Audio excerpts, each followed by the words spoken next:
मित्रों, मैं देश के प्रधानमंत्री श्री नरेंद्र मोदी जी और देश के शिक्षा मंत्री श्री धर्मेंद्र प्रधान जी को धन्यवाद देता हूं, जिन्होंने केंद्रीय विद्यालयों के अंदर जो सांसद और अपॉइंटिंग अथॉरिटी का जो कोटा था, जो लगभग 30,000 से ज़्यादा था, उसको समाप्त करने का ऐतिहासिक निर्णय लिया है।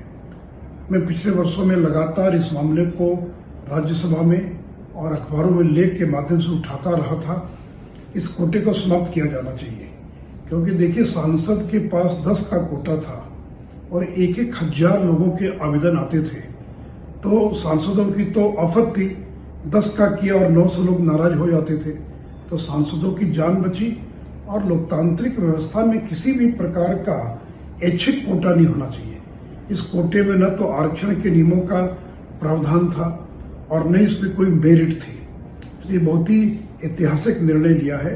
साथ ही साथ मैं केंद्रीय शिक्षा मंत्री से आग्रह करूंगा कि केंद्रीय विद्यालयों के अंदर सेक्शंस की संख्या बढ़ाई जाए और जिन विद्यालयों में संभव हो, एक शिफ्ट के बजाय 2 शिफ्ट प्रारंभ किया जाए, ताकि ज़्यादा से ज़्यादा बच्चों का नामांकन हो सके।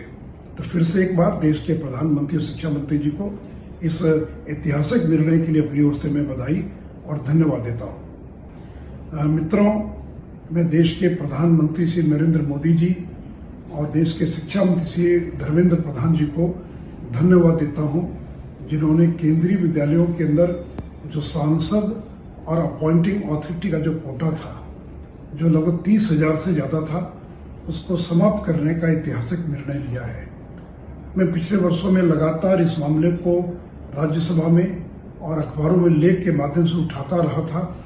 इस कोटे को समाप्त किया जाना चाहिए, क्योंकि देखिए, सांसद के पास 10 का कोटा था और 1,000 लोगों के आवेदन आते थे, तो सांसदों की तो आफत थी। 10 का किया और 900 लोग नाराज हो जाते थे, तो सांसदों की जान बची। और लोकतांत्रिक व्यवस्था में किसी भी प्रकार का ऐच्छिक कोटा नहीं होना चाहिए। इस कोटे में न तो आरक्षण के नियमों का प्रावधान था और न इसमें कोई मेरिट थी। ये बहुत ही ऐतिहासिक निर्णय लिया है। साथ ही साथ मैं केंद्रीय शिक्षा मंत्री से आग्रह करूंगा कि केंद्रीय विद्यालयों के अंदर सेक्शंस की संख्या बढ़ाई जाए और जिन विद्यालयों में संभव हो, एक शिफ्ट के बजाय 2 शिफ्ट प्रारंभ किया जाए, ताकि ज़्यादा से ज़्यादा बच्चों का नामांकन हो सके। तो फिर से एक बार देश के प्रधानमंत्री और शिक्षा मंत्री जी को इस ऐतिहासिक निर्णय के लिए अपनी ओर से मैं बधाई और धन्यवाद देता हूँ।